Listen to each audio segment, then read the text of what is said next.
Hey, it's Jamie Jenisic, Team North Idaho Home Hunter here in Keller Williams, Coeur d'Alene. A lot of you guys probably don't know that I'm a pastor also, so I spend time during the week, putting together sermons and stuff to speak at the church on Sunday. And I've been thinking about some stuff about, I don't want to do videos just for the sake of making videos. I mean, I don't want to be that realtor. I actually want to put together some information that actually might help people. But I've spent a lot of my life with a destination mentality. And I was just thinking, back in the day, man, when I make 100 grand, life is going to be great. I'm going to be rich and things are going to be cool and my wife will love me more and my kids will be happy and it's just going to be awesome. And then guess what happened when I made 100 grand? I didn't feel any different than I felt like before I made it. So what do? We don't really think about changing ourselves. So we just up the amount of money and on we go. Trust me, when you make $1 million in a year, it doesn't change who you are and it doesn't change how you feel. You think it will, you think it will. But I'll tell you what, you'll be wrong when you get there. And when you get to be 59 and you look back and you think about how many years that you burn in the process of doing that, it can leave you with some regrets. And I don't want people to live this life with regrets. And you can learn from people that are older than you. I've learned over time that life is a journey. It's not a destination. And because it's a journey, we have to take a different approach to it. I love to shoot elk and I love to shoot honkers.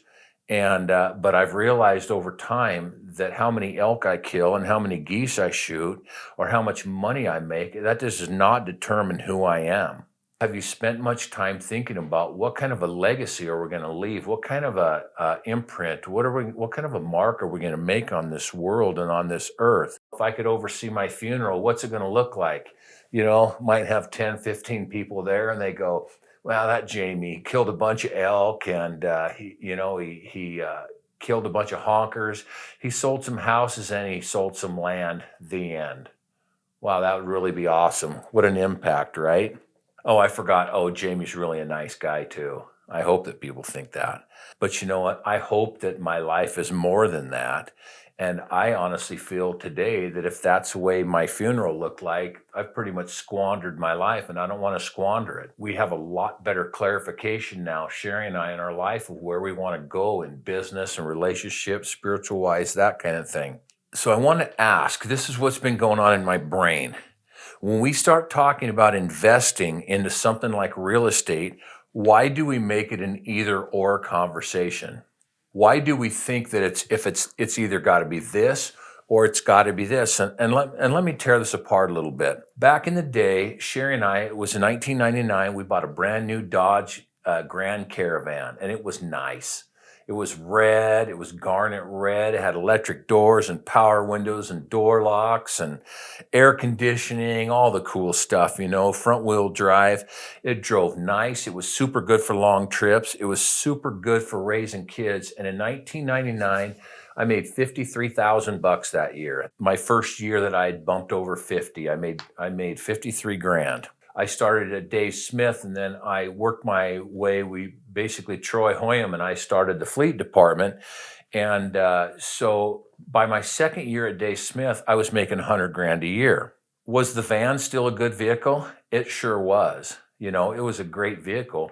But you know what was cooler? Pontiac Grand Prix GTP supercharged car that came available, with the sunroof and all that stuff. And I will tell you, Sherry looked really sexy in it.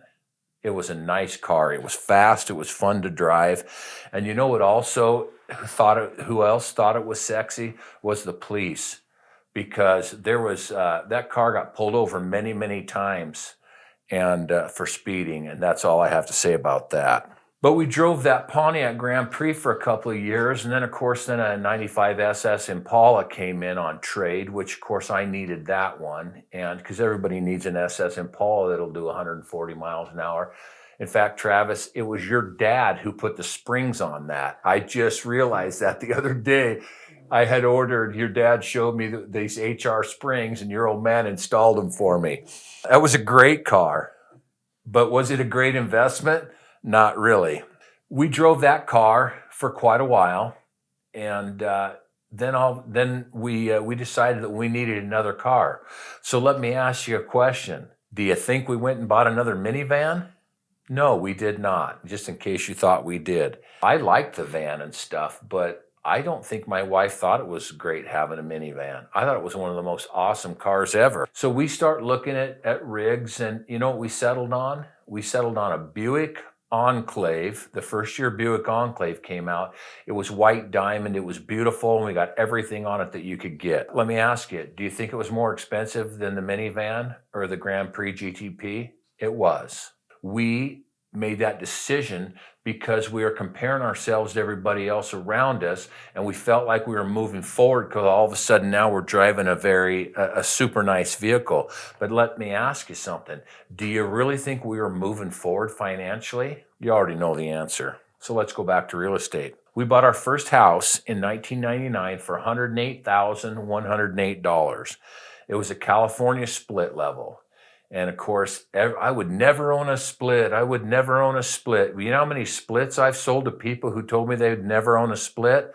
A split level is a great house for people, especially with kids, just because of the way they separate the bedrooms. You can get away from your kids and stuff them downstairs and then play video games in the living room. But we bought that California split with an unfinished basement. It was a nice home. There was potential to finish up the basement. I told Sherry that we'll buy this and then I'll finish the basement. And we owned that house for 8 years before that went back to the bank. If you want to ask me more about that, we can talk about that. It was career change at 40 years old. My first experience was short sales and repossessions. 8 years later, that basement still was not finished. We finished 2 bedrooms for the kids. The living room and the laundry room and the bathroom downstairs never got finished. I bought the house for $108,000, and after 7 or 8 years, I owned $175,000 on it. Well, how does that work? Well, what happens is we rack up a bunch of bills, and we go buy toys, and we buy four-wheelers, and we buy boats, and we go on trips, and then we pull the equity out of our house, and we spend it on depreciating assets instead of spending it on investing.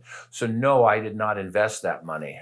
So let's go back to the either-or statement.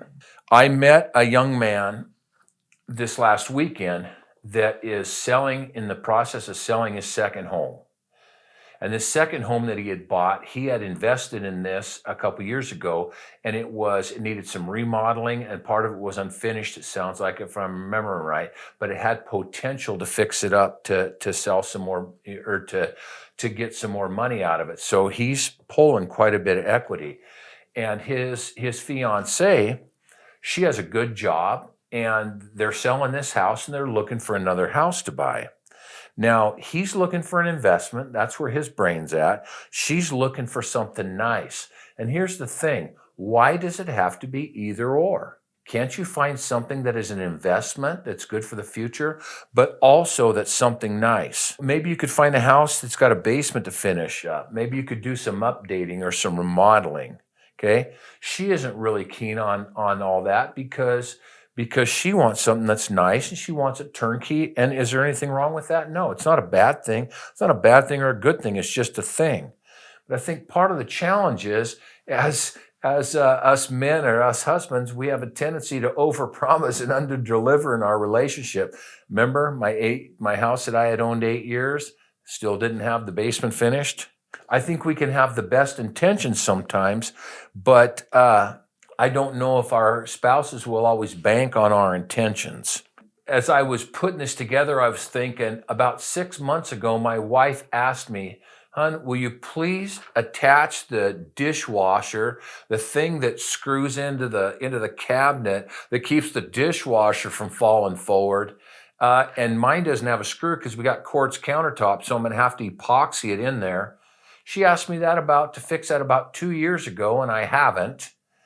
And about 6 months ago, we had a leaky faucet sprayer, and the faucet's pulled out, sticking in the bottom of the sink. And my wife's had to look at it for the last 6 or 8 months, and I still haven't fixed it. So I promise I'm going to fix that. You guys hold me accountable. Text me or send me a thing on this video going, "Hey, did you fix those 2 things?" Because I'm going to do it. So why can't things be an and instead of an either or? I want my wife to have the things that she wants, and I want her to enjoy her life. I think that most real men would want the same thing for their spouses, their partners. Our life is a journey, and we should actually take some time and some effort to plan it out. I don't have an infinite supply of time and money. I don't have everything in the world, so I need to make wise choices with what I have, right? Here's the thing. We need to be aware of the opportunities when they present themselves. And to be honest, most of us don't have our eyes open. Most of us don't see them. They come and they go right by. We just don't see them. The best investment that we've ever made was a piece of property we bought that I had listed on the market for 3 years and could not sell it. And my seller finally goes, Jamie, why don't you buy it? And I'm like, well, talk about a huge pucker factor. I didn't have the money that I didn't think that we could take down something like that. And we worked together and owner contract on that. And it was the best investment we've ever made. How many people do you think I showed that property to? I bet I showed it to 30 people over 3 years. And how many of them bought it? None of them. Get it out of your head that you have to have money to make money, because it's not the money, it's the deal. If you can find the deal, we can find the money.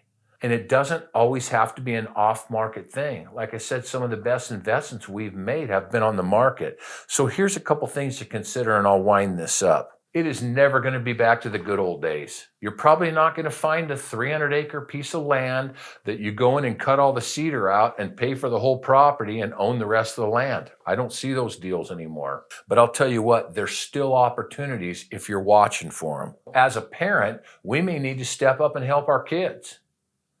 We're doing that. I'm putting my money where my mouth is. Sarah Rose is our guinea pig. She bought her first house last year, about 12 months ago. We found a VA loan that she assumed the loan on. She's not veteran, nor am I, but we were able to assume that loan at 3.25%. Our planning is right now that she's going to buy her second house by the end of this year. By the time she's 30, she's going to have quite a dowry. On the flip side of that, as the kid, we need to be the responsible kid that our parents don't feel like we're throwing money in the toilet if they help us out, right? So it's not just on the parents. There's accountability. This unconditional thing today is nonsense. There's conditions. I promise that if our kids are going to squander everything they have, I'm not going to feel like I'm being a responsible adult to put in or enable my kid if they're not going to be wise with the things that they're doing. So it's on both sides.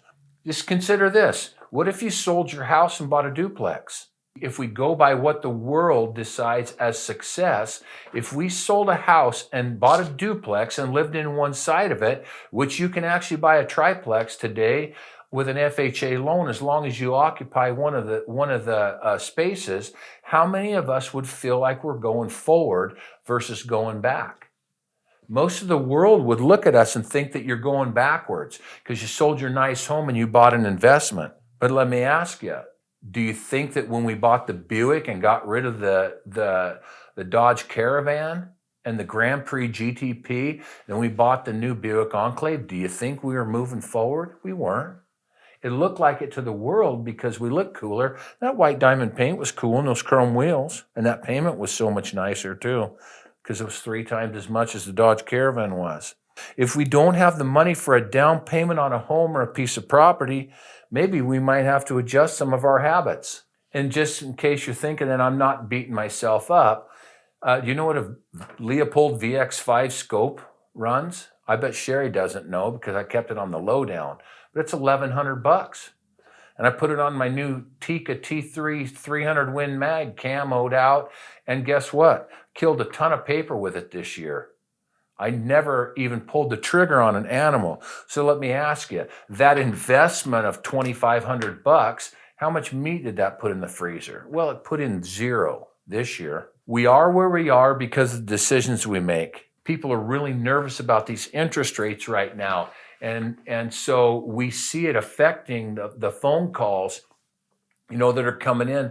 But you realize last week in our MLS, there was over 22 transactions that were over $1 million. So where's that money coming from? I promise you it's not all coming from out of state. It's coming from here. There's a lot of people that have wealth here as well as other places. But you know what? Those people got there because they made right decisions with things. I think a lot of times we're caught up in what the standards of the world is. And we got young kids, 20 some years old, that are driving a new Duramax diesel. I know it costs $2,000 to own that truck a month. I've run the numbers. $2,000, and what it doesn't take into account is what would happen if you take that $2,000 and put it into an investment. So it's really costing more than that. If you guys would like to talk about some other ideas, if you'd like to sharpen your skill set, to have your ears open and your eyeballs focused when an opportunity comes by, we'd love to talk about that. I read in this book once that there's wisdom in multitude of counsel. And so if you want to talk about what your legacy is going to be and what you're going to do to help your kids or to make a mark on this world, we'd love to talk about that. Give North Idaho Home Hunter a call.